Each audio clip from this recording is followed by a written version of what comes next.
before Christmas, when all through the house not a creature was stirring, not even a mouse.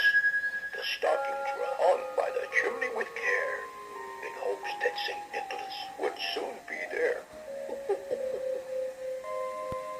The children were nestled all snug in their beds, while visions of sugar plums danced in their heads.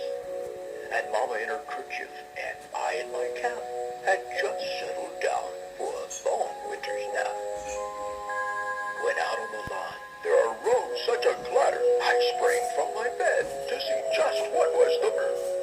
Away to the window I flew like a flash, tore open the shutters and threw out the sash. The gloom of the breast of the new-fallen snow gave the luster of midday to objects below. When what to my wondering eye should appear but a miniature sleigh and 8 tiny reindeer. With a little old driver, so lively and quick, I knew in a moment it must be Saint Nick. More rapid than eagles, his coursers they came, and he whistled and shouted and called them by name. Now Dasher, Dancer, now Prancer and Vixen, on Comet, on Cupid, on Donner and Blitzen. To the top of the porch, to the top of the wall, now dash away, dash away all. As dry leaves that before the wild hurricane fly, when they meet with an obstacle, mount to the sky. So up to the housetop the coursers they flew, with the sleigh full of toys, and St. Nicholas too. And then in a twinkling, I heard on the roof the prancing and pawing of each little hoof. As I drew in my head and was turning around, down the chimney St. Nicholas came with a bound.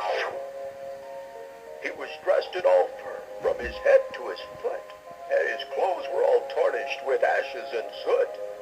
A bundle of toys he had flung on his back, and he looked like a peddler just opening his pack.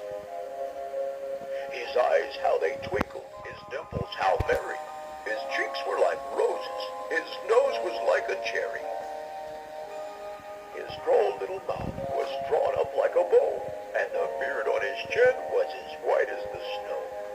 The stump of a pipe he held tight in his teeth, and the smoke it encircled his head like a wreath. He had a broad face and a little round belly that shook when he laughed like a bowl full of jelly. He was chubby and plump, a right jolly old self, and I laughed when I saw him in spite of myself. A wink of his eye and a twist of his head soon gave me to know I had nothing to dread. He spoke not a word, but went straight to his work, and filled all the stockings, then turned with a jerk, and laying his finger aside of his nose, and